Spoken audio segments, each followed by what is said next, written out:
can't join our book club. Tron and Lights. You can't join our book club. Tron is all right. You can't join our book club. Yori and other guy? You can't join our book club. Demont, the guy who's a chair. Book club, book club, book club, book club, book club, book club. Yeah! Ooh, Why not? yeah, we did it. Hello again. Hi, Hey, we're back. we're recording this, I guess. We did it.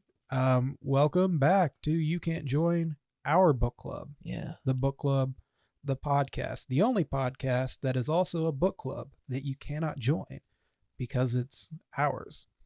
Yeah, that's like the one rule about our show. Yeah. So Some people if don't you're know not that. joining, you're nailing it. And if you are joining, get out. Yeah. So yeah. What's up with you? We haven't done one of these in a second. Yeah, it's been a hot minute. Book wise, how you been? I genuinely have done like less reading over the last month than I have in the last like year. I barely finished this book. That's that's wild. Because I have like a list of books that I've read. Yeah, I figured you probably would. That's why I didn't finish this book until today. Yeah.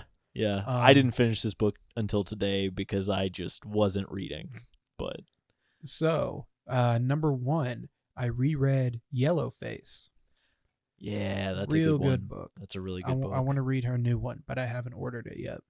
I also read, what else did I read? Masters of Doom, which is about id Software, the company that created Doom in the 90s. Oh, okay. That's cool. Very good book. I reread Alice in Wonderland because it was on my bookshelf. And then there's another one. I might butcher the title. I think it's The Lady from the Black Lagoon, which is about the woman who did all of the like creature effects in the original. Oh, movie. yeah. Yeah. That's super cool. Because for the longest time, people didn't know that she was the one who made it. Yeah. And she had a very interesting life. She was like married to famous people and hung out with famous people all the time. It's wild. Yeah, that's super cool. And that's what I've read.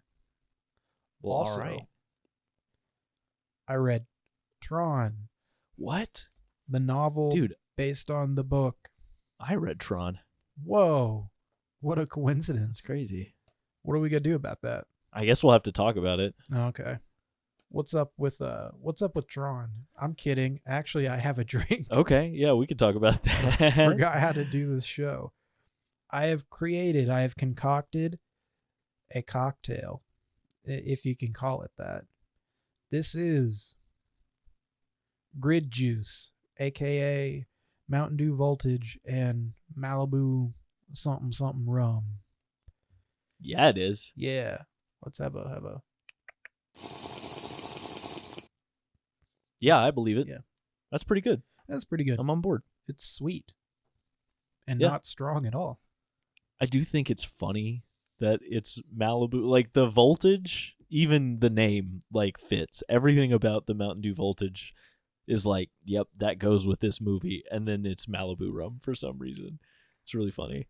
You know why? It's because I wanted the coconut. Yeah. I mean, I love coconut, so I like coconut. I'm here for it. What you know about Tron, Tim? I don't know. Also, your name's anything Tim. about I don't know if we ever Tron. introduce ourselves in this. You're Tim. I'm Tim. That's Joey. That's me. This one's Joey. So what you know about Tron? Let's hear it for Joey. No, let's hear it for Tim. No. Oh, Whoa. and just so y'all at home know, I'm dressed as Alan, who's a character in Yeah. Tron, Alan won, the baby. book and movie. And I'm Flynn, Yeah, the he main is. character. Yeah, he is. That's right. Yeah. And Jeff yeah, Bridges. boy, does he have a cool jacket. That is a cool. Everything cool about him jacket. is cool. Yeah, jealous He of that. owns an arcade. Yeah, He hacks computers. He kisses other people's girlfriends. for some. Yeah, Yeah. in real life and in the video games. Yeah. But yeah, So I guess you usually read the back, but I can do it for this one because Have at it. it's I guess it's my turn or something. Mm-hmm. I'll read along. An electronic wonder world come to life. Mm-hmm. Denied access to a program he created, computer expert Alan Bradley seeks out Flynn, a video game virtuoso who is the only man clever enough to outwit the powerful master control program. Flynn's efforts are in vain. The master control program shoots him into an incredible electronic world where computer programs are the alter egos of their programmers, where video games are battles of life and death. It is here that Flynn finds Tron, the alter ego of Alan Bradley, and the only program who can overthrow the master control. The video wizard and the electronic program join forces in a battle to decide whether man or machine will control the system. So, yeah, that's... Nails it. I mean, sort of nails it. I Yeah. feel like the computer expert Alan Bradley seeks out Flynn is just wildly inaccurate to state, but His the rest of girlfriend it does. nails it. And also, Video Wizard is just wild. It's a cool title. I like it, yeah. But video, he's the video The wizard. not not even the video game wizard. He's Like- really good at shooting films, Yeah. actually. You see a Or TV, watching TV, I guess, maybe. movie magic. Duh. Yeah. That's what this is, by the way. Oh, yeah. You guys, we're gonna have to talk about the movie a little bit, 100%. just because you probably know this. Tron is one of my favorite movies. That makes sense. It's so good. It's It might be the most important movie ever, actually. I'm not going to back up that claim, but I'm going to say I'm it. not going to say anything one way or another about that. But it's a really cool movie. Darn right. And it does a lot of crazy stuff, especially when you consider when it was made. But we can get into that a little bit later. So I guess, yeah, let's talk about the plot of this a little bit. So if you haven't read it or watched it, go do that. Yeah, go do both of them. But if you don't want to, I guess you can Yeah. keep watching. also, you can keep watching. You can watch the sequel, and then the new sequel that's getting ready to come out as we record. Yeah. Yeah, the timing of that didn't work out super well. It would have been nice if we'd been able to watch it beforehand. Yeah. But I also don't know if I even really will want to talk about that with this. So See, maybe that's it's for the the best. thing. We'll save We that for can do an later. update on it in the next episode or Yeah. something. We'll talk about that later, but I have some things I need to say about that movie. Yeah, that's fair. All right. Yeah. Let me pull up my notes and we can dive right into the world of Disney's Tron. Let's This jump is on in a there. Disney movie. I by the way. know it always throws me off. It doesn't, to me, feel like a Disney project, No. but in the best way. So in the book, we start off in this virtual world called the Grid. I don't know if that's what it's actually called, but at least the part that they're in is the Grid. Yeah. And we have these programs, which are all the little computer people who are created and supposed to be controlled by the users, aka real people. And there's this one mean dude named Sark, who's he's a butthole, I think is a good word for it. And a half. And a half, yeah. Who's this he's the underling of the MCP, the Master Control Program, which is this big like AI that's trying to take over the world, really. And I think it's a very interesting thing because when you would think in a story like this, you would watch the AI like start to become like super powerful and take over everything. But that's already happened by the time we get in here. Yeah, by the time we get around to that, this thing is already run amok. It's doing its stuff. Yeah. The rest of the world doesn't really know it yet. Yeah. But it's already hacking into government stuff and stealing things, and yeah, it's crazy. Yeah. And one of my my big notes is actually talking about that. Not a big note, but it's really cool that instead of seeing like its rise to power, you just get to see the people who created it slowly realize the monster that they've created. Yeah. It's really fun. I like it. It's very interesting. And so very early on, you learn that the master control program through Sark is starting to round up all the programs who still believe in the power of the user, which is like a very religious thing to them, which is it's so much more prevalent in the book than in the movie. This is a very religious text in a weird way. Yeah, it does come across a lot in the book. Like it's very forward in the movie too. Yeah. But in the book, like even the way, like I feel like, and I don't know if you felt this way too reading it, but to me it felt like the author intentionally was like drawing from the way you would phrase and the sort of third person omniscience that is a lot of religious text, or Yeah, well, exactly. I don't know if a lot of religious text, but the religious text that I've read, Yeah. very biblical Mm-hmm. in the way that it's handled. And I thought that was, I didn't pick up on it at first, but the further into it, I'm like, oh, this is like reading, yeah, like a mythos of Yeah. a religion, which is super cool. It's wild. It's a really cool concept too that they get to play around with more in the book than in the movie. But also the whole time I was reading this, I'm like, I wish this was just its own thing, because I feel like it could dive a lot deeper into a lot of these concepts if it wasn't being, constrained by Disney. Mm-hmm. Because it has to be the movie, and the movie, Yeah. that's not like the big thing for it. Yeah. So. And this very much just is pretty much shot for shot the movie. There's a little bit of embellishment. Yeah. For the most part, there are a few things. But so when I lied a little bit about how this book starts. Because it starts with two little kids playing an arcade game. And then we like zoom into it, and you see that, the grid is like in there, and these people are alive in a way. And it made me kind of confused in a way that I didn't really think about when I watched the movie, because they're playing like the disc throwing game. Mm-hmm. And then you get to see like the actual program's point of view for that. And I'm like, well, what if they just don't? Mm-hmm. What if they don't do that? Who has control here? Yeah, that was a point that in watching the movie, I always viewed everything that was happening as outside of the normal running of the system.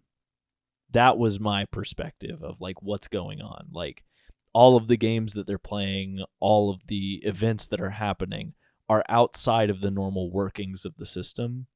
And if anything, the normal functions of the system are either still going on, but to a lesser extent, or stuff is just not functioning and not happening. And that's what I viewed in my head of how this would work. And so reading it, it kind of, there are scenes that happen and I'm like, well, like I think the light cycle battle. Mm-hmm. No. So skipping ahead a little bit. Have at it. Flynn, when he eventually does end up in this world, he's facing off against another user believer. Yeah. And he doesn't want to kill this guy, doesn't want to de-res him. Yeah. And I have a note about that too. So he just says no, and he doesn't do it. And then it zooms out again, and there are people in an arcade, or not necessarily in an arcade, but people playing video games. And one of them's like, why is my character not, like, I can't, it won't let me do it. It's not working right. And I'm like, so everything prior to that moment, what Flynn was doing just lined up with what you were doing? Or because he's not a program. That just doesn't make any sense. He sense. Controlled by a user. Exactly. Because he is a user. So I thought that was a weird choice and kind of a mistake, in my opinion, to do it that way. Like, outside of that, I feel like it can be recontextualized through all this like religious thought. Mhm. But the fact that they bring, an actual person into it, Yeah. and it's just still like, oh, he's in the game and we're controlling him. That doesn't make sense at Yeah. all. And the other thought that I had before that moment in the book is that the stuff that is happening could be, when an arcade machine is just sitting and waiting for somebody to play it, it sometimes, like, depending on the game, will show a game being played. Yeah. And so in my head, maybe some of these games are those games. You know what I mean? Like, if somebody's actively using it, they're in control. But when that's not happening, maybe, these other matches are going on. And that makes sense to me. That's kind of my headcanon for the movie. But it doesn't quite work with the book. So that's kind of interesting. Yeah. But back to what I was saying for a second, based on what you were saying for a second. Yeah. I do have a note about de-resing. Not anything important, just the fact that I like that they could have called it like dissolving instead of de-resolving, but then they wouldn't be able to say de-resing a lot. Yeah. And that's just really cool. That's a good word. It is cool, and it is, yeah. But on a similar note to that, I didn't like recos when they shortened recognizer. I get why it comes up too often, but it's just like it's a sudden switch where they're like recos, and I'm like, that's not a thing. I had to read it in my head as Rico because I'm like, that just sounds better. Yeah. But that doesn't work when the actual word is recognizer. Yeah. So, but not that was fine. I didn't really care that much about that, but reading it was a little weird. Yeah. So in the story, we have Alan. I say I'm a huge fan. I forgot his last name. Alan Bradley. Alan Bradley. That's the man. He's a programmer for Encom, this company, and played by Bruce Boxleitner. Yeah. Who is like, he's still really into this franchise. Yeah. Yeah. Which I'm really happy about. I like that too. Every time there's something where it's like, oh, you could be Tron. He's like, yeah, I'm there for it. Also, he is the captain on Babylon 5. Really? And so I really like that he's in this because I like him from that. So fair enough. But he has created this program that he wants to use to kind of like oversee everything to make sure that there's no like corrupt stuff going down, including overseeing the master control program. Yeah. And this program, you know what it's called? Probably some forgettable name. Yeah. Like Tron. Yeah. I didn't have a bit for it. Neither did I. But yeah, so he's created this Tron program. And the big boss of Encom, Ed Dillinger, doesn't like this because he likes the master control program and he doesn't want anything to be able to overpower that. Not really because he likes the MCP better, more that he's terrified of it because he hears that oh, I'm doing Tron and it can look over everything including the MCP, and then he's like, oh man, I hope he didn't hear that. Yeah. He's gonna kill me later. Yeah. Because as I was saying earlier, the MCP at this point, it's too powerful, and Dillinger is he's just starting to realize what he's created, and it's terrifying to him. And I really did appreciate that in the book because in the movie, I mean, you can tell that there's a subtle change in their relationship from the very beginning, but for the most part, he already seems rather subservient to the master control program in the movie, except for when he first shows up.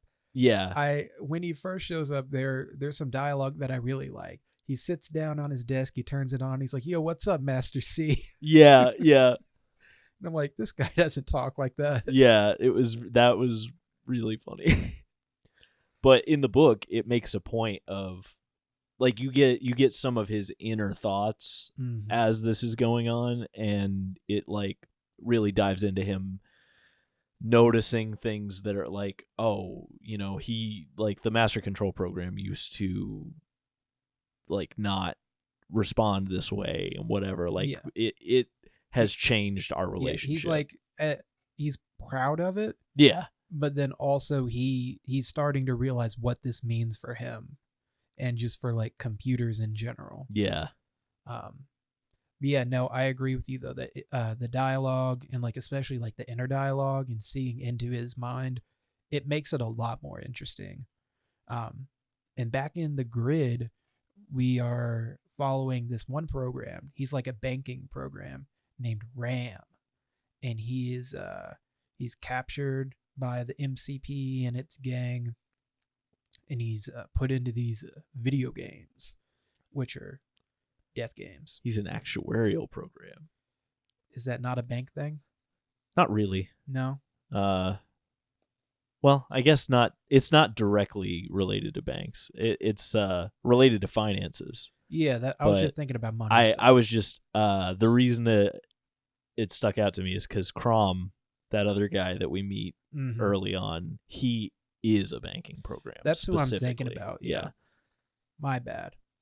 Sorry. Confused. It's not that important. It really doesn't matter. I just because now he's a warrior. Yeah. Yeah. In video games. And an interesting thing in the book is that when you see Crom like get into the jail and he meets Ram, Tron is also there. And you get to like hang out with Tron for a second. He isn't introduced like that in the movie. He's introduced like way later. Yeah. But now we actually get to see him, and they start like building up the hype of like he's like a legend in the grid. So when Crom comes in, he's like, yeah, but like if Tron's still out there, he can fight him off. And then it's like zooms in on Tron. He's like, oh man, you're in here too? We're doomed. Like, well, you know that he was a big deal at some point. Yeah. So back in the real world, we meet our hero, Flynn, who used to work at Incom. He used to make video games, all these super popular video games that he was, what's the best word for it? He was scammed out of. Yeah. By Dillinger. Lost credit for whatever. Yeah. So now Dillinger is like head honcho, and Flynn doesn't work at Incom anymore, even though he's made, what is it, like Space Paranoids, other stuff, but all these just like super popular games. Yeah. And he doesn't get any money for it. So now what he does in his free time is he hacks into Incom servers with this program that he created called Clue, which looks just like him, which that's a very, I don't know if it's an important thing, but I think it's important that all of these programs look like the people who made them. Yeah, I think that is specifically, like, Clue looking like him is specifically important because prior to that, like, that's the first program you meet in the movie, really, that you would know looks like somebody else. Yes. And it's important, too, because Flynn doesn't meet Clue. Mm-mm. So Not yet. he doesn't get the like realization at first. He has sort of a Wizard of Oz sort of situation happening. That was my big note too. I thought I was so clever. Sorry to steal your thunder. Yeah, I know. Hold on. Yeah, here's my big note. This is just Wizard of Oz, including having all the actors play dual roles. Yeah, I thought I was so smart for that. Now, did you realize that Ram was also in the real world? Did you see who he was in the movie? No, I didn't. I did. I don't know how I noticed this, but when Alan gets called up to Dillinger's office, and one of his coworkers is like, "He's hey, the popcorn guy." He's the popcorn guy. That's awesome. No, I didn't notice that. Yeah, it's so weird. But I saw him and I was like, "That's the dude, right?" That's awesome. And I was really proud of myself because I'm terrible with faces. Yeah. I watched it twice and didn't notice. So So that's like totally why there's like a tie between like the only reason they included that scene had to be for the cameo of that guy in the Yeah. real world. But I didn't make that connection either time I watched Yeah, that. That's funny. it's really weird, but I just think that's so funny because yeah, like every person that you meet has a grid counterpart. Like every person. That's really interesting. Yeah, that's super cool. Even I think one of the guards that they have in Incom, he's in there. Like Yeah, it's okay. just everyone. That's cool. Yeah. Yeah, I it makes sense. It makes perfect sense, but It that's super really cool. is Wizard of Oz. Yeah. Well, and I even thought like the guardian that you meet later that is the old guy, the old laser boy. Yeah. Um he's kind of the wizard in a way, Yeah. and I liked that. Partially because he's like immediately like, no, I'm not going to help you. Also Yeah, partially interesting. because he is a chair. He is a chair. What a chair that guy Yeah. is. I I really wanted to be able to make that costume. Yeah, that would have been I awesome. wouldn't have been able to fit it in here. But then also the Master Control Program is sort of the Wizard of Oz because he's just a big face. That's true. So I don't know. I, You can draw different yeah, connections. I don't know if this is like if they were doing this like consciously. Yeah, I don't know either, but it really feels that way, and especially like to the point of when Flynn shows up, he thinks it's a dream. Yeah. Yeah, so that's What does he say? He says this is really weird line. It's which I did think it was funny the way the book points it out that it's a weird line. Yeah. He says, "This isn't happening. It only thinks It only it's happening." thinks it's happening. Yeah. He calls it like a Flynnism or something. Yeah, I was a fan of that. Like I don't know when in the process of the movie being made this was written, but when I watched the movie, I feel like a lot of the stuff that Flynn says is just like ad libs from Jeff Yeah. Bridges. But then it's also in here, but it's also like they give an excuse for it in here. Yeah, they're like, "Isn't this a weird thing that he is doing because he's a weird guy?" Yeah. Like, yeah, there's so many just little excuses for everything. Yeah, and there are points where it's like saying, hey, he responded this way because he wasn't sure what was going on, or like, yeah, love those moments. It is interesting because to me, in a lot of ways, this feels like it was written before the movie based on like an early version of the screenplay or something. But then there are moments in it where I'm like, this feels like after. Yeah. Like in my mind, this has to be, based on like an earlier draft, but then it wasn't finished until after the movie came out. Yeah. So they went back and like revised some things. I'm trying to find the line because I feel like I remembered the page it was on.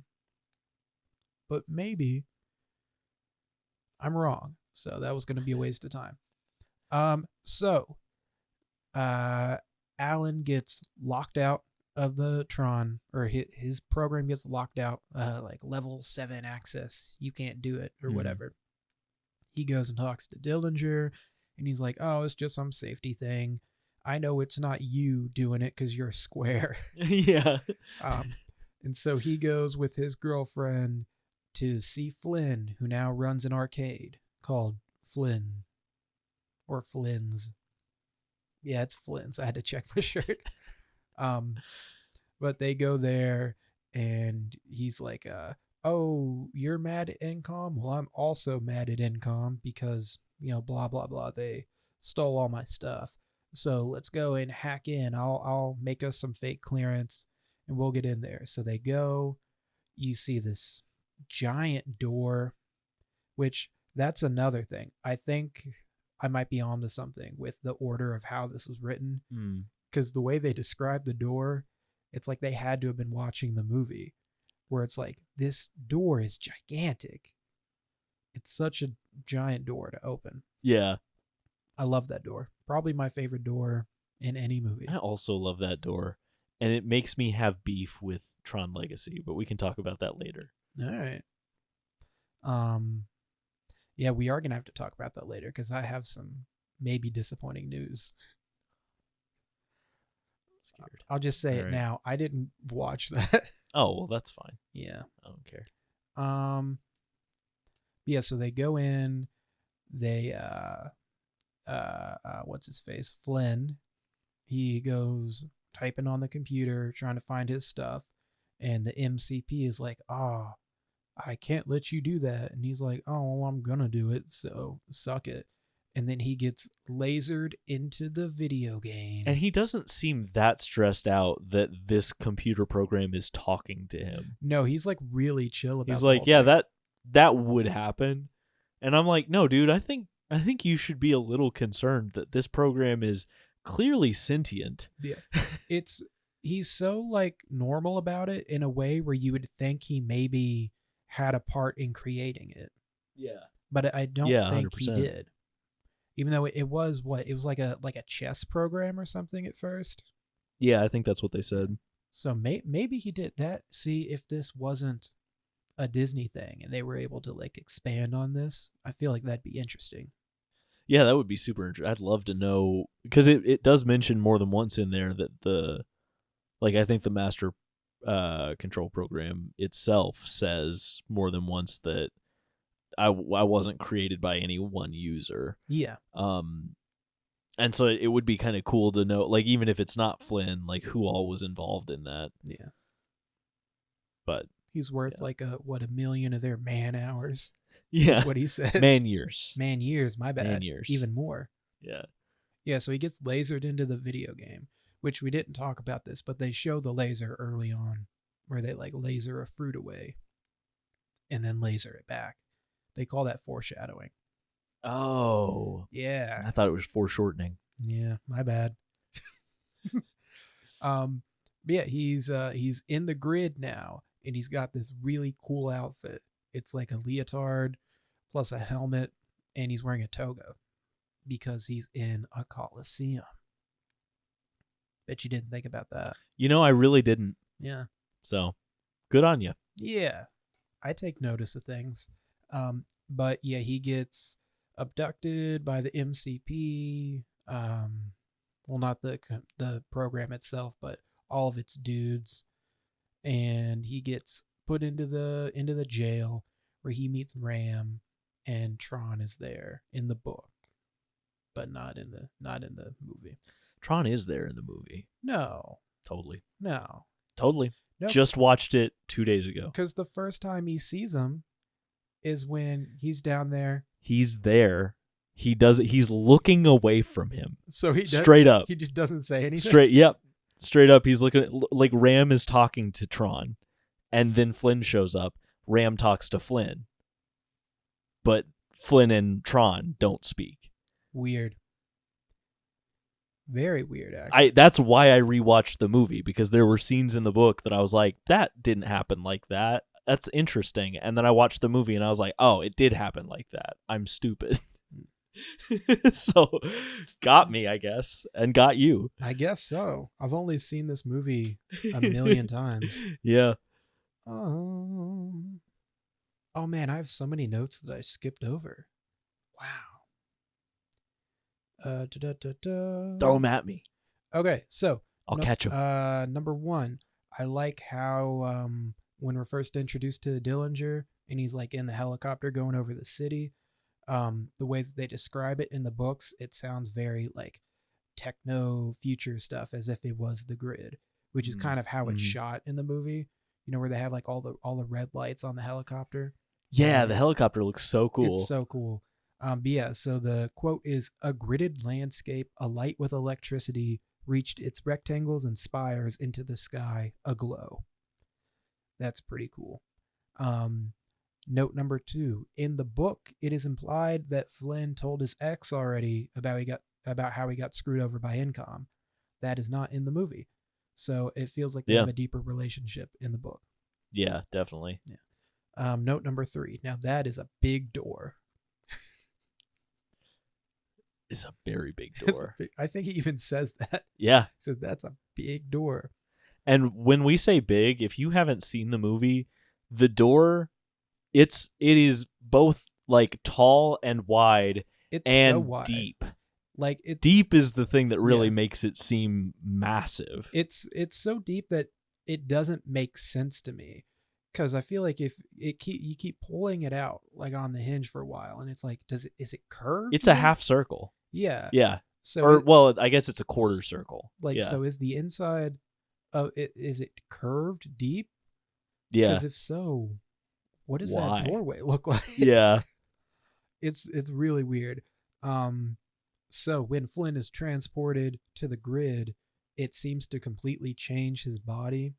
And they make a note in the novel to say that he's able to see outside of the 3,700 to 7,000 angstrom range, which is the entire spectrum of visible light. That's interesting. That's very interesting. I guess that explains why everything's glowing. Yeah, I guess I forgot that it said that in the book. That's interesting. Oh, and here's the note I was actually looking for. When they're in the like cells together, Flynn hears Ram whistle a tune, and he doesn't recognize it as any like human-made song. And I think that speaks a lot to the sort of evolving society that the programs already have. Yeah. Yeah, I thought that was a fun detail they added. Yeah. And an interesting detail that comes later is that like Tron and Yori Kiss. they have an apartment together essentially on Yes. the grid. Mm-hmm. And it's like decorated, and they have an aesthetic and a decor and a style and whatever. I'm gonna skip ahead a bit because you're talking about this. This makes me upset. When they're in the apartment, they kiss. Right? Yeah. And then at the end of the book, they kiss and they act like it's a thing that they've never done before. I thought that they just hugged in the apartment. No, I'm pretty sure they kiss because I thought it was weird. That is interesting. I made note. Yeah, of it. if they did, they really messed that up, and that does make it seem like part of it was written before and part of it was written after, because I could see them changing that ending and then somewhere around the editing neglecting to change that, because that's a very Disney ending. Yeah. I don't know, man.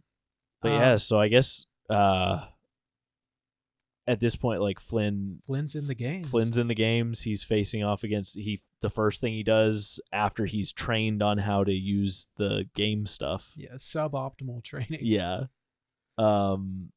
He faces off against a user believer in a game where they and they've kind of got hand scoops. Yeah. And they're like tossing a ball at the ceiling, and they're standing on all these rings.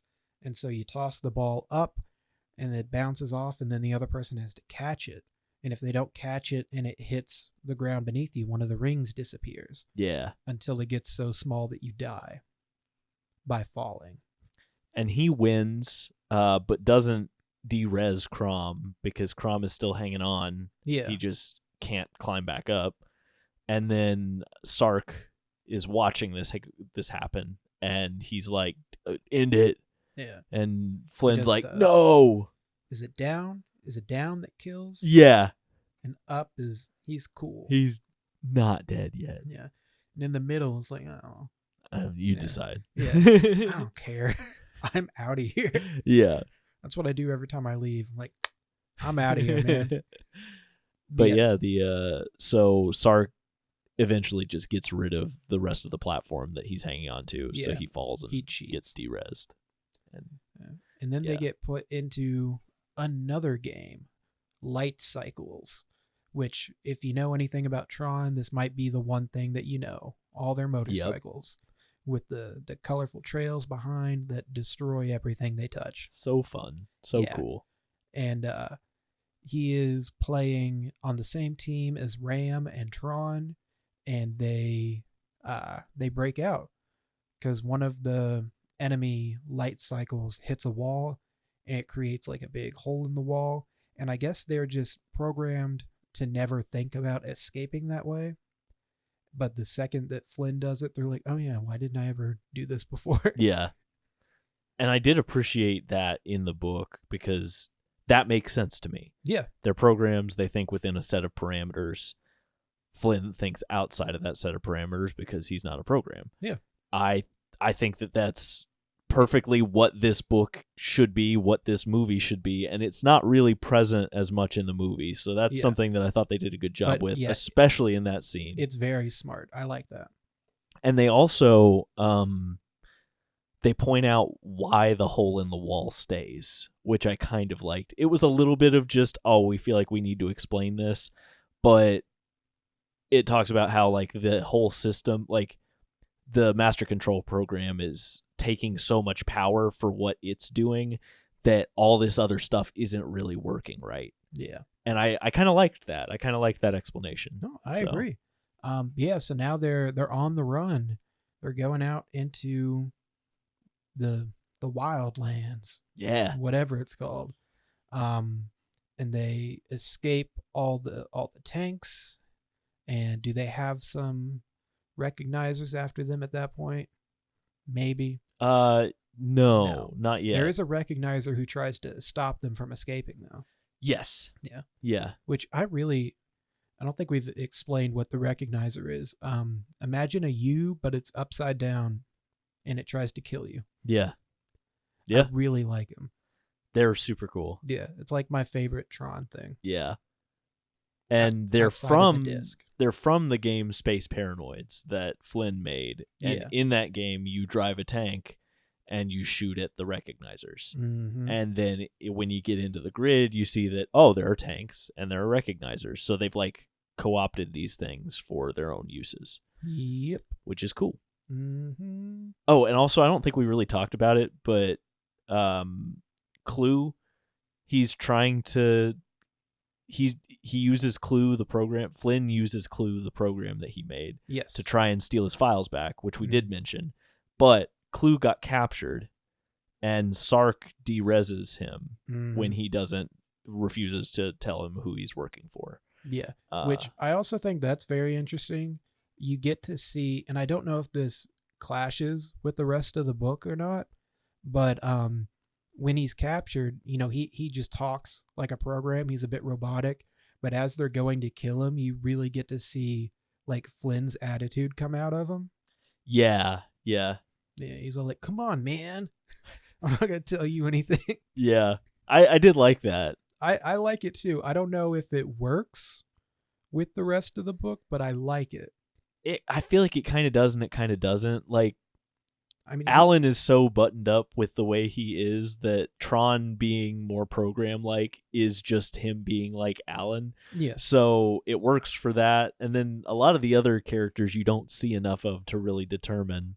That's fair. And then I feel like Sark, which I don't know if we've already said this, but he looks like Dillinger. Yes. We didn't say that, but is very Dillinger in the way he behaves. And I guess we can just assume that that was another program that Dillinger made. So do the programs act like these people, or do these people act like they're programs?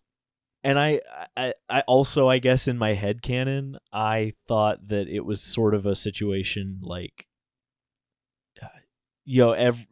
I don't know that much about writing code or writing a program. And honestly, I would say probably neither do the people that wrote this. Oh, I thought you were going to say neither do I. Yeah, I don't. But I think with anything, you put your own... There's a bit of yourself in the way that you do something. And I'd say that that's true of writing code too.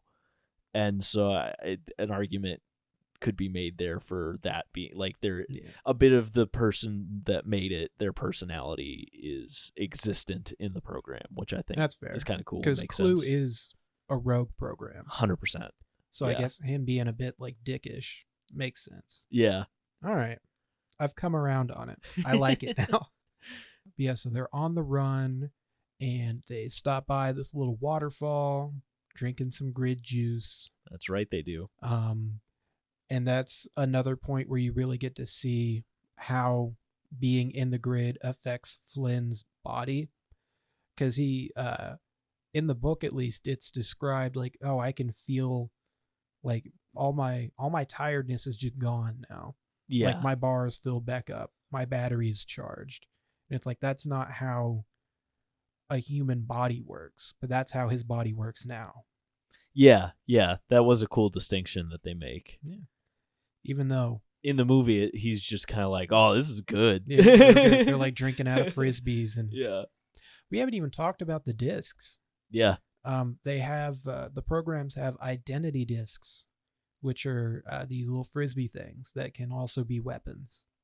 And I guess basically the way they're treated in the movies, a lot in Tron Legacy, but I'd say in both movies, it's sort of like you're supposed to assume that's basically where all of their data is stored, or if it's not where all their data is stored, it's at least the key to accessing all of their data. Because so if you lose that, you kind of because they need the disc to talk to their user. Right. That's like if you look at the poster, he's holding it up because he's talking to Alan.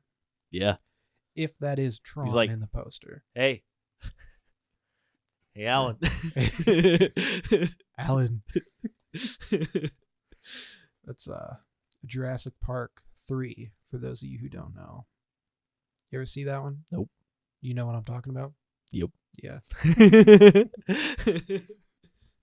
Yeah, I've seen that scene. Of course. I think everyone has at this point. It's great. Yeah. They get attacked again while they're on the run, and they get separated. So Ram and Flynn are assumed to be dead, while Tron goes back into the city to get to an input-output tower so that he can talk to Alan. Yeah. So now we're following two different stories here of Flynn and Ram trying to survive. He's basically dragging Ram's nearly dead body around until they find so sad a kind of real beat up recognizer that Flynn rebuilds with his mind and his energy. And then Ram's like, "You're not supposed to be able to do that." He's like, "Well, I did, so what are you gonna do about it?" Yeah. And then honestly, I really like that scene in the movie and in the book. Oh yeah. It's very cool the way it happened. It's very hero in a hero story kind of situation, discovering a power you didn't know you had, or those sorts of moments where everything seems lost, but then good thing happens and the music reflects it, and it's a cool scene. Yeah, if you take it through the religious angle, you're basically seeing a god do his work. Yeah. It's like, we can't do that. That's a miracle. He's seeing a miracle right there. So they're flying around. Ram dies. It's really sad. Right before he dies, in the book, he's like, "What are you?" And then Flynn is like, "I'm a user." In the movie, he's just like, "You're a user." And he's like, yeah. Which I actually kind of like the movie better on that, because I think that Ram having that realization is kind of a powerful moment. Yes. And when in the book he just has to explain what's going on, it loses a little bit of that for me. I'm completely with you there. And then Tron's heading back to the city. He breaks into this facility type deal where he sees his girlfriend, and she's all like kind of mind wiped a bit. She's just saying numbers like a program would, which he sees like people in the street doing that too, because they're all just kind of whatever now. They're not really people anymore. I also really liked that in the book, because I don't feel like in the movie it has as much impact. Like I didn't fully comprehend that scene, I guess, in the movie. Like it never stuck out to me as like, I don't really know what's going on. But when they describe it as like, oh, they shouldn't be like this, it's like, oh, okay. They're not getting any power. Yeah. But he finds his girlfriend, Yori, who is the kind of doppelganger of L named Laura. Yeah. So he finds her. They go back to her apartment, their apartment. They go make out. Yeah. Yeah, sloppy style. No. Well, actually, they don't go back to their apartment. They go back to like her quarters in this place that she's been put. Oh yeah. And they reminisce about the apartment that they have. Her corporate residence. and she uses the power she gets from their little makeout sesh to redecorate. Yeah. And then back to Flynn. Ram has died. He's flying this thing solo. And then best character ever shows up. Bit. We all know Bit. We love Bit so much that we haven't talked about him yet. Yeah. He was a companion to Clue. Just this little this little like sprightly thing that in the movie only says yes or no. Yeah. Because it's like a binary thing. Mm-hmm. In the book, he's a bit more talkative than that. And I understand the choice to do that in a book, which honestly, that was another thing that stuck out to me. I'm like, is that because this was written and they had originally wanted it to say multiple things in the script and then they changed it? I don't know. But I can understand wanting to do that in a book format. It's maybe not as interesting to read. No. Yes. But I prefer. I like that it just says yes and no in the movie. Yeah, because it does different inflections for it, but it really shouldn't be able to communicate more than that. Do you like the yes? Yeah. 100%. It reminded me a lot of Tempest 3000, which is an arcade game that's been what's the word for things? I don't know if it was not like remastered. It was remade, basically for the Switch. For the Switch, yeah. Maybe other consoles. It was an arcade game that we got like addicted to early this year. But in the new version of it, Tempest 3000, it does that. Like you win and it goes yes in a robotic like way. It's very funny. So weird side note. He's flying that thing very badly because it's damaged, but he's having fun with it.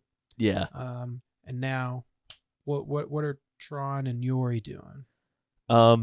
Well, I did want to touch on it's interesting more than once in the book, and I'm assuming they probably were thinking about doing this in the movie and maybe just didn't have the budget for it. But when she is like experiencing her full powered self, she changes visually. Like she's not in a worker's uniform anymore. She's in like a flowing robe and dress thing because she's a part of this place where they dress like that or whatever, and she has more of an aura to her, and she doesn't have a helmet, and there's like a lot of stuff that's described there, and it happens a few times in the book, and of course that doesn't happen at all in the movie. No, but thought that was interesting. Yeah, and with a lot of these things that we're talking about where it's like they probably wanted to do it in the movie, I think it's just because because the way that the movie was made, I think that their focus was just on getting it made. Yeah, can we do this? Okay, this is how we're gonna have to do this. Yeah.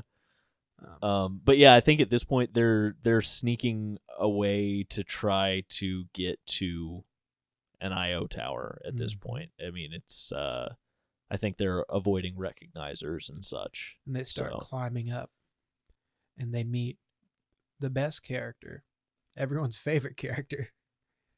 He's so cool that we did bring him up earlier. Dumont, the chairman. Yeah.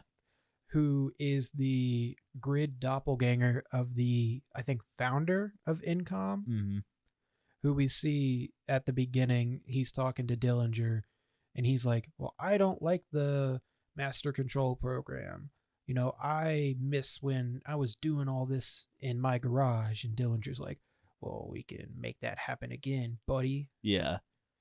And he does have that guy. So I like him in the movie. Mm-hmm. I don't think that it really comes across that he's like the founder of Incom in the movie. But he does have some really good lines in there that also occur in the book. But in that conversation with Dillinger, Dillinger's saying something about how computers are. Well, he says that like computers are to like complete user requests, and like they should be for the users, like they should do these things, they should be for people. Yeah.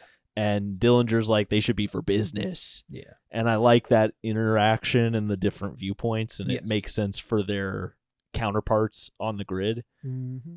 And then he also has a line that I really like when they're talking. Alan and Laura are talking with him, and Alan says something about how programs will be thinking soon. And he says a line that I just absolutely loved, which is, it's like, I'm going to butcher it a little bit, but something about how programs will start thinking and the people will stop, basically. And I'm like, that... Man. You're not wrong, bud. You're nailing it. Yeah. So I really liked that line. We got to take any time out of this podcast to just talk about how awful AI is. I feel like that would make this episode too long. Yeah. But God, AI sucks. Sure does. I hate it so much. There was a shirt that I saw the other day that some guy on Twitter made, and I really want to buy one. It just said, "Don't talk to me about AI. I will kill myself." And I think that kind of sums up how I feel about it. Oh man. Yeah. Hate it. Get it out of here. And that's what I love about movies made in times like this, where like sometimes AI is evil. A lot of the times AI is evil, but there's also like all the programs in this are more or less sentient. And so they're artificially intelligent. They really are. Yeah. I mean, you can view it different ways, and maybe they aren't. Maybe it really is all what they're programmed to do or whatever. But it has an optimism about it that is nice. Yeah. And it's so different than what our reality of it is. Yeah. But I like that. Yeah. I mean, it's cool because they're smarter than AI will ever be, because you can't have actual artificial intelligence. Yeah. That's not a thing. Yeah. Or we're so far away from that being a thing that we just can't conceptualize it. Yeah. Either way, for all intents and purposes for us, no. Yeah. That's just not a thing. There's no, we're not going to get there, so stop trying to kill the planet to do that. Yeah, please don't. Please don't. That's all. So what's so they I forgot where they go and talk to Dumont. Oh yeah, about like so Tron and Laura go there, and this place is off limits. Nobody's allowed to go to the input-output towers, because this is where programs used to go to talk to their users. Yeah. And that's been religion has been banned. Yeah. So they can't go and talk to God anymore. Yeah, and this is basically a temple. You can't, off limits. Mm-hmm. And so they go in there, and Dumont is basically like, "What are you doing here? You woke me up. I'm a chair." Yeah. And so they have a conversation, and they do manage to convince him to let Tron go speak to Alan. Yeah. And he initially is like fighting against it. It's like, no, we're not going to do that. And then he completely 180s, and he's like, dude, this is awesome. Yeah. Let's do it. Let me go speak to God, chairman. But shortly after that happens, guards start showing up, and they see that Tron and Yuri are in there, and so they try and get in, and Dumont stops them. He puts up a barrier so that they can't come in, and they have to knock it down. He's really cool, because they're like, "Who was that?" And he's like, "What are you talking about?" What do you mean? Nobody comes here. Yeah, this place is off limits. I think you're seeing things. Yeah. Yeah.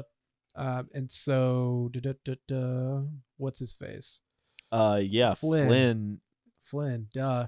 Yeah. He gets to the city too, and I'm trying to think at this point. He disguises himself as a red guy, as a bad guy, by punching one to death. Yeah. One punch, but still punched him to death. And then we don't see him for a minute. Yeah. But after Tron gets some code from Alan, he goes with Yuri, and they yada yada yada, end up on this big ship.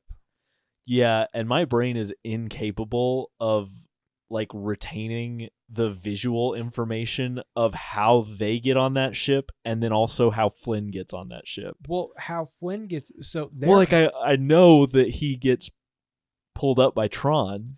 Well, here, no, let me explain. Every moment before that is because just they escape to this ship, and then they're going out on the thing, and then a whole bunch of red dudes show up, and they're gonna go and fight them off. And Flynn sneaks in with all the red guys. He pretends to be one of them, and then they all get sent off to the ship. And so Tron like beats the crap out of him, not knowing that it's him. And then he's hanging off the side. So after everyone else is defeated, he's like, "Hey, man, it's actually me. Help me up." And then, they like hug and he turns blue again. yeah, okay. Yeah. Well, I remember that from the book. Yes. I can't remember seeing that happen. In the movie, it's just kind of like, oh, he's here now. Yeah. But in the book, it is explained. Yeah. Yeah, so they're on this really wild looking ship called a solar sailor. It's super cool. Which is, it has like a sail, and it's going down this beam of energy toward a place. Just someplace. Place. And so they're going, but eventually they stop moving because the MCP has put he said, no more energy. There's an energy embargo on this line. And then another ship starts coming in behind. He's like, we're going to get you. So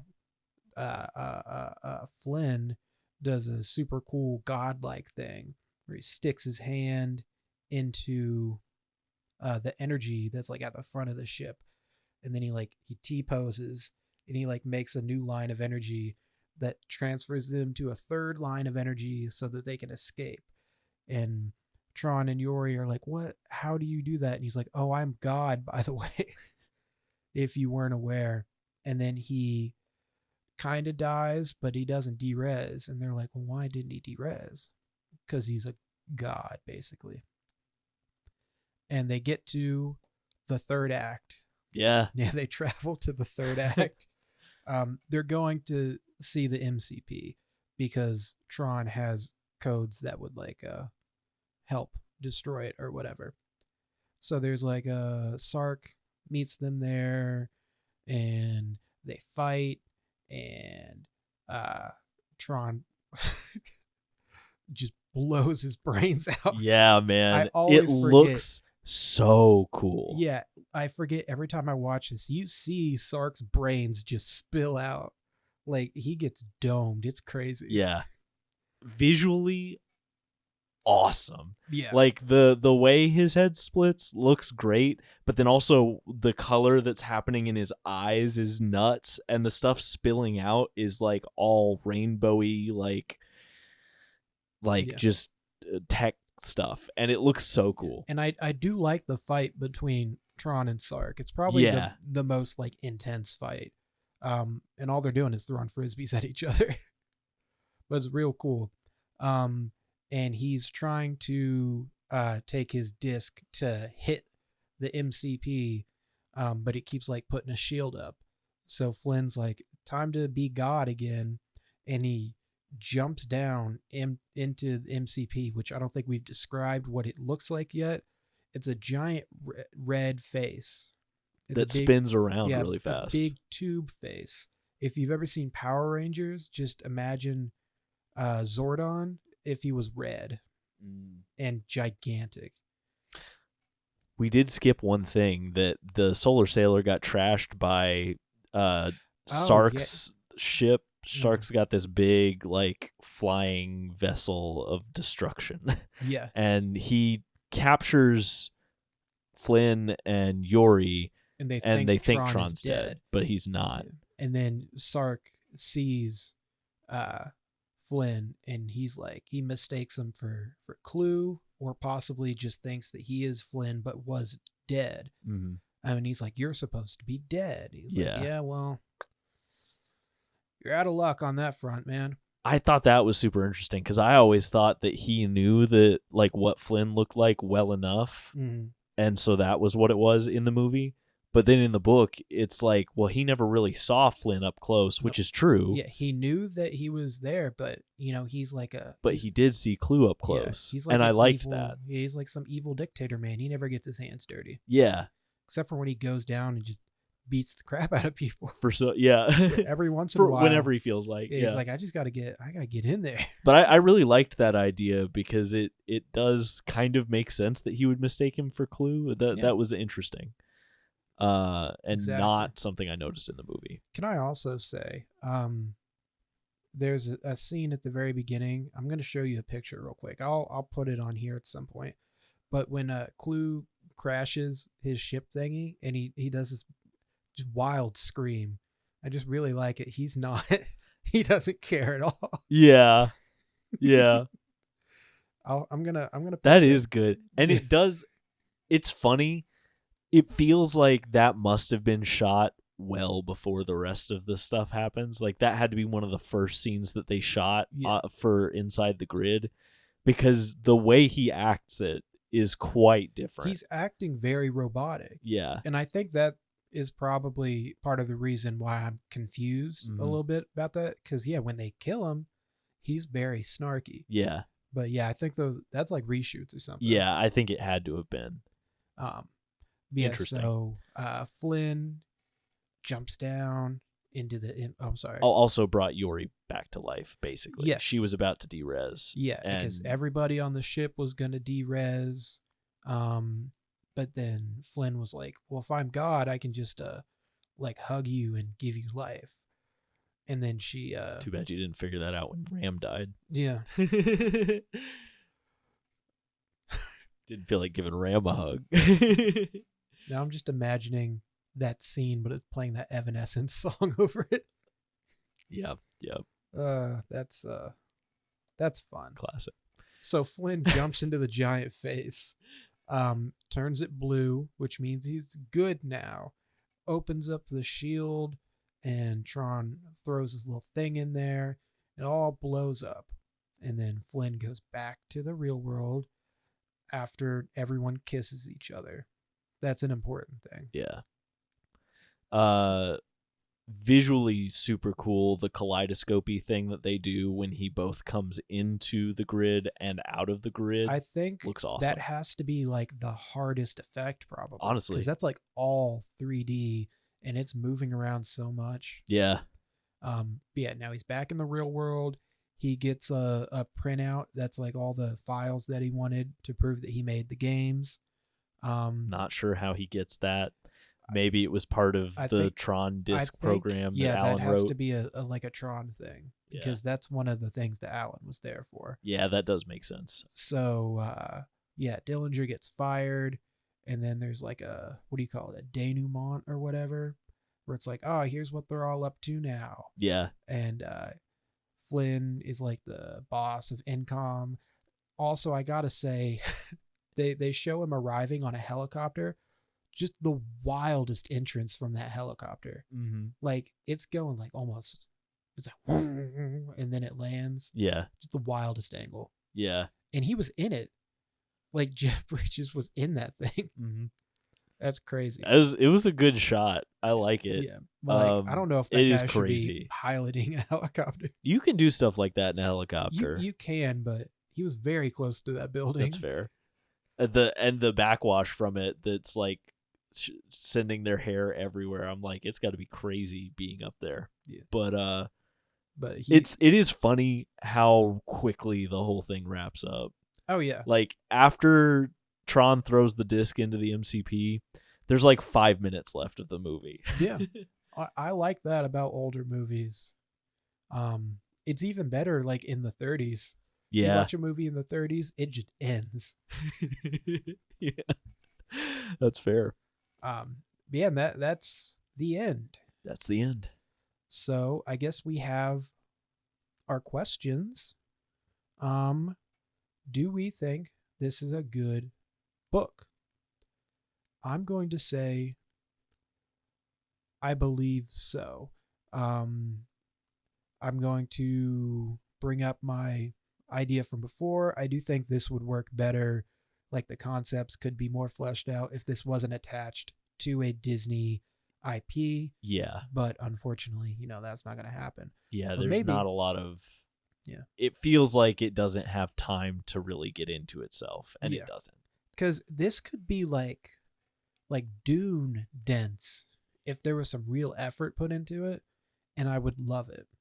Yeah, that would be so cool. So maybe what I'm saying is, if someone out there is like writing a book, read this and take inspiration from this and then do better. Yeah. Yeah. All the computer stuff, all the religious stuff. That would make a really great story, I think. But there's a lot of good stuff to be said about this. Like, it is still a good book. It's just there's more potential than what it is able to realize. It makes me realize the potential of Tron. Yeah. Yeah. Now, I say all that, but here's our next question. Do we think it's a good adaptation? And I'm going to say it's story-wise, yes, but I think reading this instead of watching the movie defeats the whole point of Tron, because Tron is mostly a visual spectacle. Yes. That's kind of the whole point of the movie. It's like reading an adaptation of Avatar. Yeah. Blue exactly. People Avatar. Yeah. So, yeah, the story's there, but Tron is meant to be watched. Yeah. It is wild how it looks like that. No movie, even today, looks like Tron. And I think it's because they were doing it first. They didn't know what they were doing. So everyone after them learned from that, but they learned in ways to not look like Tron. Yeah. So no one's ever going to go back to looking like Tron. Yeah. But not because Tron looks bad. No. Tron looks so cool. And it's so stylistically original. Yeah.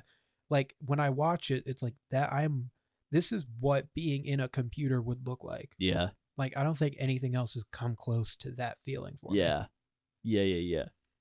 So I guess I agree that this is not necessarily a good adaptation. Because it should be able to stand on its own, and it kind of can't. But as a supplemental material to the movie, I think it's great. Yes. Because it does really add a lot. Like, the second time I watched the movie, I watched it once before I read it. I had seen it before, but I watched it once before I read it. I read it, and then I watched it again, and I got a lot more out of it. I really liked that. So, yeah. Cool. And then the third question, my favorite question, what is this author about, book-wise? I actually didn't look too much into it because I feel like the About the Author section kind of sums up his stuff perfectly. So this is written by Brian Daley. I don't know if we ever mentioned that. Maybe not. Brian Daley wrote this, and he also did some sci-fi stuff. The Doomfarers of Caramond or whatever. The Star Followers of Caramond. I'm guessing that's like a series that he did. But also he did a trilogy of Han Solo books, and he did a radio adaptation of the original Star Wars. So he's a sci-fi guy. That checks out. Yeah. And I will say, I liked his writing. I did too. I thought it was pretty fun. Yeah. It gave me, like I was saying, kind of Dune vibes a little bit. Just, not as hefty as Dune usually is. Yeah, that makes a lot of sense. And now, so I guess now is the time to discuss other Tron media that we have looked at in preparation for this episode. But if you don't mind, before we jump into other Tron media, I'd like to talk briefly about the movie just a little bit more. That's very just because the fair. movie's so cool. Yeah. If you haven't seen it, like the visuals of it are crazy. It's very trippy. They do a mix of 3D generated spaces that they like blue screen everybody onto, and then the people also have effects going on. They have costumes. Yep. But they're doing a similar thing as to what I guess is done with lightsabers. Yes, they have like tape all over their bodies, which light is reflecting off of. Also, something I didn't know for the longest time, all of the grid stuff was shot in black and white. Really? Yeah. Oh, that makes so much sense because when you Yeah.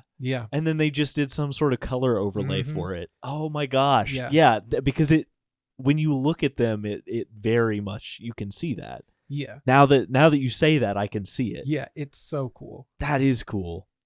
So love that. Mhm. There are so many cool design, like the way they designed the motorcycles, awesome. It's iconic, The really. stuff that they had to do to generate that is crazy. This is the first movie to rely so heavily on CGI. And they're making it up as they go. They are, yeah. And that's what I was saying. Like, no other movie will look like this because everybody learned from this, and now they don't want to look like Tron. Yeah. Because Tron is it's so early in its look, but it's also so unique that if anyone tries to do it, it's just going to be, you're ripping off Tron. Yeah. And it's iconic. You would, yeah. Yeah, it's so cool. And the recognizers. Yeah, and the thing that works so well in its favor is the fact that it's supposed to be a digital world. Yeah. Like everything that doesn't look up to what today's standards of CGI and visual effects are, it doesn't matter because it's supposed to be a digital world. Yeah. A digital world in the 80s. Yeah. So, I mean, it's perfect. Yeah. That's they have the perfect excuse. That's what it looks like. Yeah. Like, you can't get mad at them. It's like taking a picture. That's what it looks like. Yeah. It's awesome. Yeah. And I also think it's super interesting. Like, so for the light cycles, there are some moments where they make sharp turns and they couldn't do that. So instead they just have it's going one way and then it stops going and they do a different model coming this way. Yeah. It's awesome. And they do first person shots in that. Yeah. Which it's dizzying, honestly. Just going through that maze. Yeah, that was super cool. Yeah. And something that I do think is super interesting, I wondered if it was a Star Wars reference is why they did it, but when they are in the light cycles, the colors are reversed. Like they inside the light cycles are still blue is the good guys, red is the bad guys, but the blue good guys are driving. It's like yellow and orange. And yellow, stuff. red, and orange. Yeah. Which in the book it says green, red, and orange. That would have which been is not true. That would have been very interesting. But yeah, yellow, red, and orange, and then the other team is shades of blue. And so I'm like, that's weird. But then they call them like red leader and gold leader and stuff, and I'm like, is that is Star? That has so to be Star Wars. so it made me wonder if that was the whole reason they did that, or maybe they liked the color contrast of when you're showing the interior, because they do show interior shots of them driving the cycles, which is super cool because this is a fully enclosed motorcycle, which if it hadn't been, I don't know how they could have shot it. Have you seen the concept art for it? No. It's so weird. So my DVD has a second disc of just bonus features, and they were showing all the concept art where the programs were supposed to like meld with the bike, and so like their helmet, like when you know how like I think it's like some weird jogger helmet where it's like really they had that, but it was like the entire back shell of the bike, and so they would just like lean into it and create the shape of the bike. That's cool. It's so weird, but they just couldn't do that. Yeah, that makes sense. Also, and then there was one more thing that I really wanted, like the Solar Sailor looks super cool, very cool design. I don't think this is true at all. I think it's just because I've watched both of them recently, but for some reason I kept comparing that in my mind to Jean Jacket. Oh, yeah, that's funny. Because like both of them are just very like otherworldly. Yeah. In a way that's difficult to describe. Yeah. But my last thought on the visuals of this, for now, I guess. Yeah. There's a moment, and it really hardly comes up, but when they are on the run in the Solar Sailor, they show these grid bugs or whatever they call them. And they're just they're animated. They're like yeah, hand animated. yeah, they're hand animated, and it looks so cool. And they're so lively the way they bounce, and it's such a cool. I love it. I love the way it looks. Yeah, they're kind of showing off Mhm. when they do that because they have the shot of one and it's like super fluid, and then it like cuts back to their reaction, and it cuts back again, and there's like 20 of them doing the same thing, Mhm. and you're like, oh, okay, I get it. Yeah, You're really good at your job. but that was so cool. Love it. And it doesn't look out of place. Like, you No. can look at it and say for sure that was hand animated, and it's very two-dimensionally done, but it doesn't look like it doesn't belong. It's just there. Yeah. Love it. And my last thing for the effects, I think it's really cool that they were still able to have fun with it too.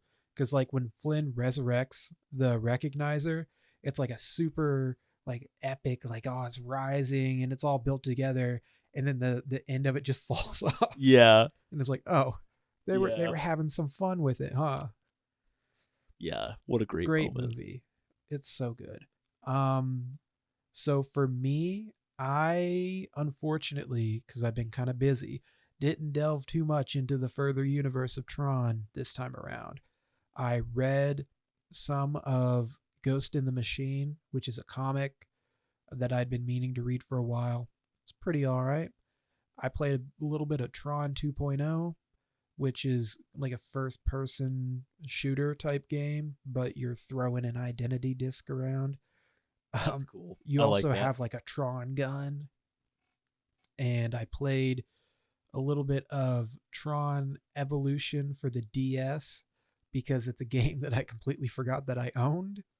And then I played a little bit of Tron Evolution on the Xbox, which was like the bigger, more expensive port of it, which is like a semi open world parkour game. It's like Assassin's Creed, but Tron. That sounds like a lot of fun. It's pretty fun, yeah. So what did you do to prepare? So I watched the movie, I read the book, Mm. and the only other thing I really did was watch Tron Legacy. And just to touch briefly on Tron Legacy, Awesome. it is awesome. Yeah. I do want to say actually to hop on this for a second. I lied. I did re-listen to the Tron Legacy soundtrack. Yeah, you did. Yeah, you did, because I did too. I did. I need to own that so bad. I was listening to the whatever the remix version of it is. Is it like the de-resed version or whatever? Yeah. Yeah. I was listening to that while I was reading the back half of this book That would have because been it so was smart. it was awesome. Damn it. It was awesome. But yeah, no, so soundtrack for that movie, fantastic. Thank you, Daft Punk. Yeah, I was gonna say, if you don't know, the movie's entirely scored by Daft Punk. Amazing. So cool. So good. So cool. And they're in the movie too. Yeah. Yeah, I forgot that they were in the movie because I didn't really know that much about Daft Punk the last time I watched it. And I watched it, I was like, that's so cool. Their outfits are so great. In that Yeah. movie. Yeah, I got really excited about it. Because they're only in it for a second. Yeah. But man. Well, and I do love the part that they play in it. They're just DJs in a club. Yeah. But then when the fight starts, they're like, "Oh, we got to put on some different music," and I'm like, "That's so cool." Yeah. Love it. Yeah. And that's the only reason why I'm excited for Tron Ares. They didn't get Daft Punk back because unfortunately Daft Punk killed themselves. But they got 9 Inch Nails. They got my boy Trent Reznor doing that soundtrack. And they released one track from it already. Love it so much. I'll have to check that out. And just this morning, today is September 18th when we're recording this. Just this morning, the entire album leaked online. You're kidding. And I listened to it, and it is so good. Oh man, it is so good. Well, at least we are getting some banger music for this movie. Yeah, because it also unfortunately has Jared Leto. It does have Jared Leto. Role. Why? In the lead role. And I watched the first trailers that came out when it was initially being like, hey, this is happening. Here's the first teaser. And it looks cool. And I'm like, all right, I'm not jazzed about Jared Leto, but I'm excited about this. And then I saw the more recent, and I'm not Every new interested. trailer that they put out, it looks worse. I don't care about it anymore. I'm still gonna watch it. Yeah, but we're gonna go see it. But yeah. I have to. I'm the biggest Tron head. But so I've got beef with Tron Legacy. Flynn's son is the main character. Yeah. And he also breaks into Incom, and he's like, oh, that's a big door. Except it's not. Like, it's the same thing, but it's like they decided I don't know if they didn't feel like they could afford to do the whole door, but they didn't. And I was like, I'm sure it's still there. Yeah. Like, who would have moved that? Right? It's such a big door. And maybe they only showed part of it, and but because the scene's really quick, but to me, it was just like, I don't know, it was disappointing for me. But the arcade looks exactly like it does in the original movie. It's great. Mm-hmm. The visuals of the movie are insanely cool. I do like the original Tron visuals, but upon rewatching Tron Legacy, because before I had seen Tron, I saw Tron Legacy, so that was cemented in my head as this is crazy and this looks amazing. Now that I've seen Tron more and then watched Tron Legacy, I'm like, well, Tron looks cooler. Like, it's doing its own thing better. The only design I like better in Tron Legacy is the identity disc. Yeah. I think the fact that they hollow out the middle and they make it look like an actual weapon, and they also like plant it on the back. It's so cool. That is super cool. And don't get me wrong, like I love the light cycles. I love everything in Tron Legacy. It's just, it is what Tron is. It's just not as original and cool and bright and it makes crazy. Sense. Like, oh, their society has evolved, so now it's going to look more actually futuristic. But it doesn't look futuristic in a futuristic way now. It looks futuristic in a now way. Yeah. So, Yeah. So there are ups and downs about that, but still a fantastic, very cool movie. Mm-hmm. Great soundtrack. And they really lean into the Flynn being God kind of thing. Yeah. But honestly, he feels in a way he feels more like a Greek god in that one, because he's very fallible in a way that like a Christian god wouldn't be. Yeah. It's interesting. And that is one other thing about the book that I really liked. There's a moment where Flynn says, "Thank God," and the programs are like thinking to themselves, like, "What? Yeah. Sorry, thank who? Who's?" Yeah. I'm like, that's interesting. Well, yeah, because very early on, someone says, "Oh, my user." Yeah. Good stuff. That stuff gets on my nerves sometimes, but it's really funny. It's good in this, I think. Now my big beef with Tron Ares, outside of the fact that it has Jared Leto, is that Tron Legacy perfectly sets up a sequel, and everyone wants to come back, and yet they have all new people. They set up what's his face, Cillian Murphy, Dillinger's son in that movie to be the new big bad. He's not in this movie. Yeah. Flynn's son, I don't think he's gonna be in this movie. Yeah. What's her face, Cora? Yeah. I don't think she's gonna be in this movie. I'm sure Jeff Bridges will be in it. I think he was in a trailer. But now we have like what's his face, Quicksilver guy in the Fox X-Men. Oh yeah. He's playing another Dillinger. Cameron Monaghan is in it. The guy who played the Joker in Gotham, and also the Star Wars guy. And like it is a very sensible progression. Like Tron Ares is going to be largely in the real world, it seems like. It makes sense with just not with the right people. Not with the right people. Like, yeah, that's super disappointing. And I did also watch the first episode of Tron Uprising. Good show. Super cool. I'm going to watch the rest of it. Yeah. I just didn't have time. But it is super cool, and I really want to check it out. The animation's awesome. They brought back what's his face to be Tron. Oh yeah, yeah, yeah, Yeah, he yeah. They voices totally him. did. I mean, in the opening, I'm like, that's actually Bruce Boxleitner. That's Yep. crazy. I'm telling That's you, so cool. he does the video games, he does the movies.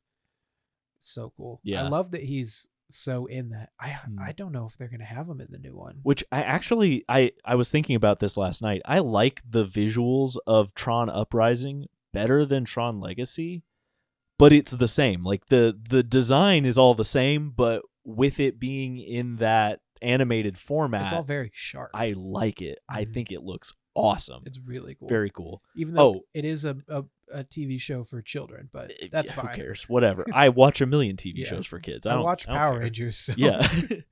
But I do think it's super cool that they did like the way they do the suits in Tron Legacy with actually like it everything that can be practical is it's practical, It's so and cool. it looks good Yeah. because of I that. know Like we- it's an older movie, but it looks great still.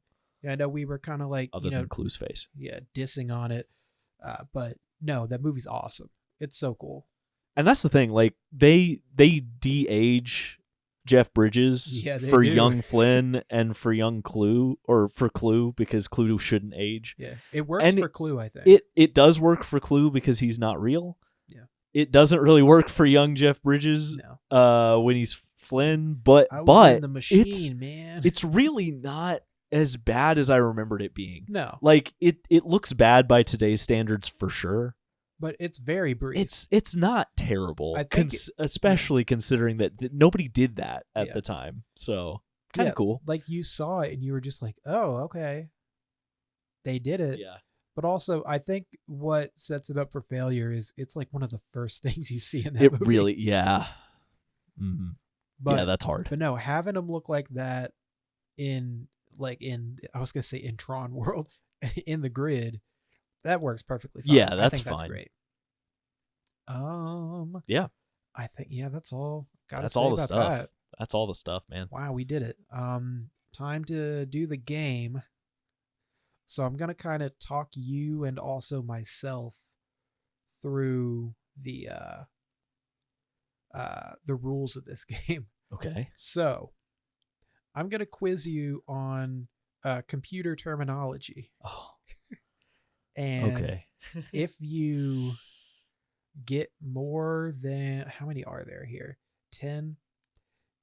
If you get more than 5, then the number more than 5 that you get, right? Does that make sense to you? So up to 5 more times if you get all 10 correct. Okay. You will be able to throw a frisbee at me that many times. Okay. Or I'm sorry, an identity disc. Yeah. Yeah. I'll be able to cover face and testicles, but other than that, you have 5 chances to hit me with a frisbee. Okay. So if I get 5, I get to throw 1, or just nobody. Yeah, no, if you do at least 5, if you do 5, I'll give you 1 shot. Okay. And then 6 I get 2, 7 I get 3, 8 I get 4, Yeah. 9 I get 5, And 10 I get 6. Yeah, 10 you can Or do 6. do we want to just say, because I feel like I should have to go over 5, right? I don't know. These are kind of hard questions. I mean, that's fair. Well, anyway. And then, the Yeah, same way. I'll throw 6 frisbees at you. The other way around. If you get less than 5, then just how many I guess just how many you got right, or how many. So we'll figure it if out. if I get 4, you throw. I throw 1 at you. Yeah. Yeah. Does that make sense? Yeah. All right. Yeah, I think that makes sense. All right. You ready? I'm ready. Let's do it. Oh, I said these were hard. I just looked at the first question. I may have just screwed myself over. Well, let's call it 5 and 5. So if I get 5, then but if I don't get 6, you throw 1 at me. If I don't get, like, if I only get 4 right, you throw 2. How about if you do 5? So it's we literally both get to go. Okay. Yeah. Sure. We can both hurt a bit. I'm all right. All right. Number 1. I'm all right. Cause of dysfunctionality of programs. You have 4 options. Okay. Byte camera, bug, RAM. Bug. Yeah, obviously. All right. A copy of file/files that can be used in the case of data loss. Should I give you all the options? I feel like these are kind of easy. No, I do think I will. I mean, I was gonna say like no, but I feel like it'd be a specific it's term like or something. yeah. All right. Backup photo insert. Okay, backup. Yeah. God, I'm gonna get hurt so much. A text-based file that you can create. Upload, download, document, monitor. Document. Yeah, obviously. I'm gonna get hurt so much. Maybe you shouldn't tell me them. What is a program called that functions for a particular task? Application, PC, CPU, or none of the above? For a specific task? Yeah, a particular task, but yeah. I'm going to say application. You sure? Yeah. All right. Had to get one wrong eventually, right? No, you got it right. Oh, here we go. A chip that is also known as the computer's brain, a CPU, RAM, operating system, or ROM.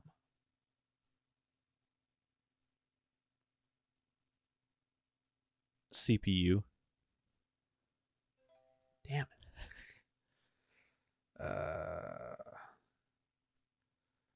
What is a common word that can be used for an application, document, or other types of data? Document, file, control panel, RAM. File. Yeah, obviously. I feel bad for you. The system error that disables the computer from working and you have to shut it down. That feels worded weird. The system error that disables the computer from working and you have to shut it down. Shut down, crash, backup, restart. Crash? Yeah, probably. Oh my god. To start up a PC is known as start menu, control panel, boot, or reboot. Boot.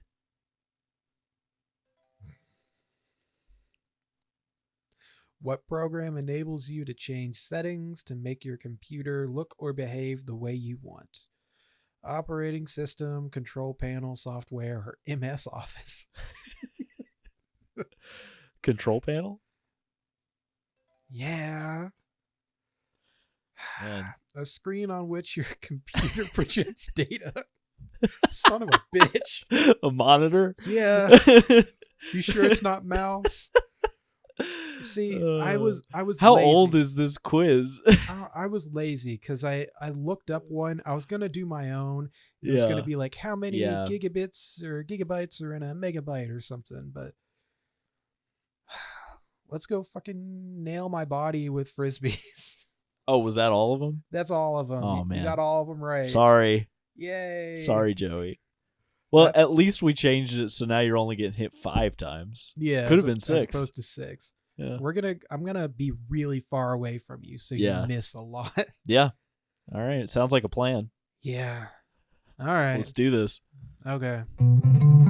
Hey everybody, it's Editor Joey here. Do you ever record a bit for a podcast that only really plays well when there's a visual aspect to it and then lose said visual aspect? Yeah, me neither. Anyway, here's 2 minutes of just audio of Tim throwing frisbees at me. Hope you enjoy. Bye-bye. I'm just realizing how much I hate this. Yeah. Let me know when you're ready. Are we recording? Yeah, we're recording. Okay. All right, go ahead. That's one. You're going easy on me.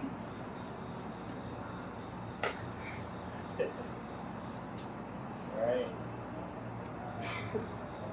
Oh, you got lucky.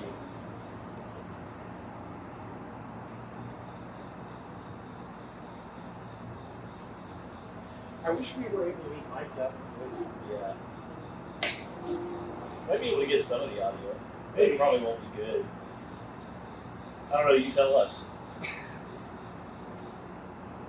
Oh, Jesus man. Christ. I am bad these days. You're welcome. Alright, that's 3. I gotta make these last 2 count. Yeah, see, I just realized when you're shining that light at me, I can't see anything. Good.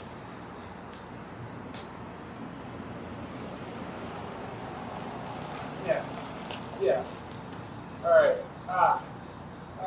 Alright. Oh, that wasn't cool. Alright, I gotta get my... Oh, terrible. Weak. I feel like you're going easy on me. I'm not trying to. I promise. Alright. My last throw. I think I'm just bad at this now.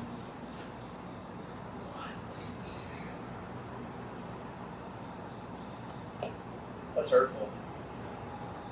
Sucks because I feel like I could nail you right now. Alright, take your shot. Just one.